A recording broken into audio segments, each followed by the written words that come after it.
LiAlH4 है, ठीक है। LiAlH4 के बारे में हमें कुछ छोटे छोटे पॉइंटर्स याद रखने होते हैं जिसके बेसिस पे हम आगे प्रोसीड करेंगे कि भाई कैसे ये रिएक्शन करता है, ठीक है। तो कुछ इंपॉर्टेंट पॉइंट्स कि हम किस तरीके के सॉल्वेंट में LiAlH4 को यूज़ करते हैं। तो पहली बात तो आप ये समझो कि अगर मोटा मोटा तौर पे देखें तो LiAlH4 जो है वो क्या है, Li प्लस है और AlH4 नेगेटिव, ठीक है। So we will have Li plus and we will have AlH4 negative. So we will Al, then we will have H, then we will have H, then we will have H and then we will have H। तो मेरे पास ये आ गया। और अब आप देखो ये जो AlH का जो बॉन्ड है, ये नेगेटिव चार्ज है। Al और H का जो बॉन्ड है, this bond is nothing but this is a polar bond, right. This is a polar bond, highly polar bond, ठीक है। और अगर ये पोलर बॉन्ड है सो it is highly reactive, it is highly reactive. अब आप एक चीज़ देखो कि मेटल का काम होता है टू लूज इलेक्ट्रॉन, है ना। तो metals job is to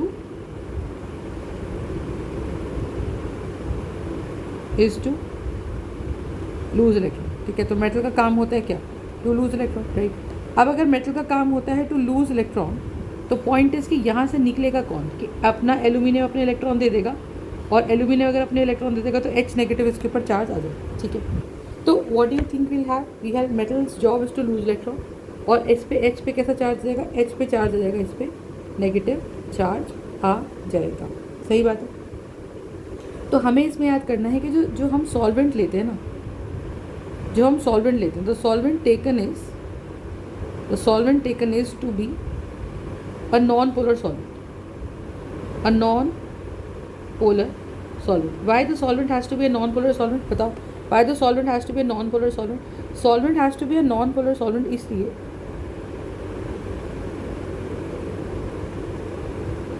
solvent has to be a non-polar solvent इसलिए क्योंकि एल्यूमिनियम इलेक्ट्रॉन दे देगा तो H पे कैसे इलेक्ट्रॉन दे देगा, H पे आ जाएगा नेगेटिव चार्ज, ठीक है। तो हम यहाँ पे अगर बात करें तो solvent taken is to be a non polar solvent, ठीक है। अब आप एक चीज़ इसमें देखो तो हमारे पास होगा क्या कि अगर मैंने कोई भी THF ले लिया, टेट्राहाइड्रोफ्यूरान ले लिया, ठीक है, या मैंने यहाँ पे कोई ईथर ले लिया, ये सुनो, तो टेट्राहाइड्रोफ्यूरान ले लिया, ईथर ले लिया या डाई इथाइल ईथर ले लिया, तो ये सारे के सारे हमारा किसका काम करते हैं, ये सब लिया जाता है LiAlH4 के साथ, ठीक है। तो ये सब नॉन पोलर सॉल्वेंट्स हैं, ये H प्लस रिलीज़ नहीं करते, ठीक है। लेकिन अगर कोई सॉल्वेंट मैंने पोलर प्रोटिक ले लिया, अगर मैंने कोई पोलर प्रोटिक सॉल्वेंट ले लिया, ठीक है, तो पोलर प्रोटिक सॉल्वेंट क्या करेगा, जैसे मैंने ले लिया ROH, है ना, या जैसे मैंने ले लिया CH3COOH, या फॉर एग्जांपल मैंने ले लिया वाटर, तो आपको पता है ये सब थोड़ी बहुत ज़्यादा या कम क्वांटिटी में क्या रिलीज़ करते हैं, H प्लस रिलीज़ करते हैं।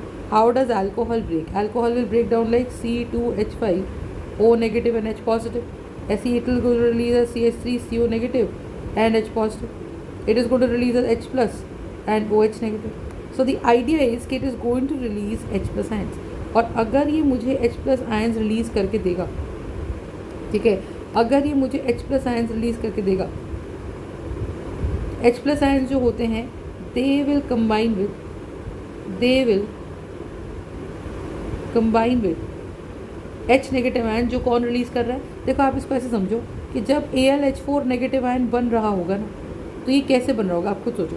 एल्यूमिनियम के साथ 3 H तो वैसे ही जुड़ जाते हैं, लेकिन एक H नेगेटिव के पास 2 इलेक्ट्रॉन्स है, एक अपना एक कहीं बाहर से लिया हुआ होगा, तो ये H नेगेटिव है। अब ये H नेगेटिव क्या करता है, क्योंकि यहाँ पे एल्यूमिनियम का ऑक्टेट इज़ इनकम्प्लीट,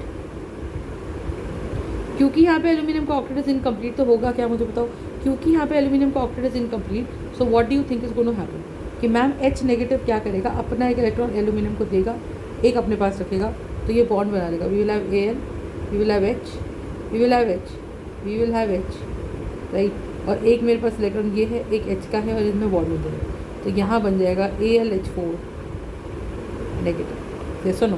तो अब जब मौका पड़ेगा तो ये उस H नेगेटिव को निकाल कर बाहर की तरफ फेंक देगा, ठीक है। तो आपको चीज़ समझ आनी चाहिए कि LiAlH4 is a strong H negative donor, और किसी भी सॉल्वेंट से अगर उसको H प्लस मिल जाता है तो फिर वो हाइड्रोजन गैस रिलीज़ कर देगा, ठीक है। So it releases hydrogen gas, right. इसीलिए हम बोलते हैं कि कोई भी a polar protic solvent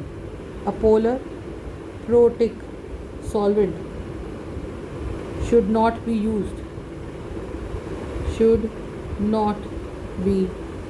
used with LiAlH4, should not be used with LiAlH4,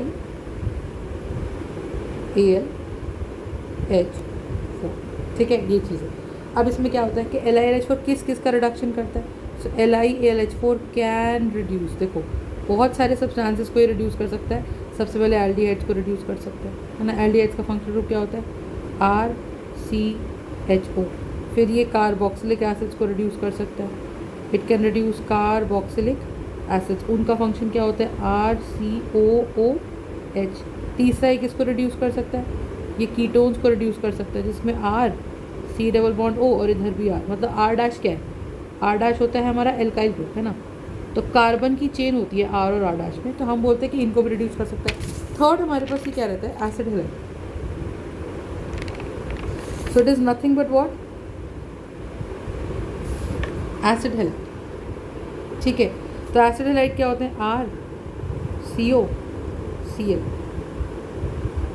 next what do we have? You will have amide,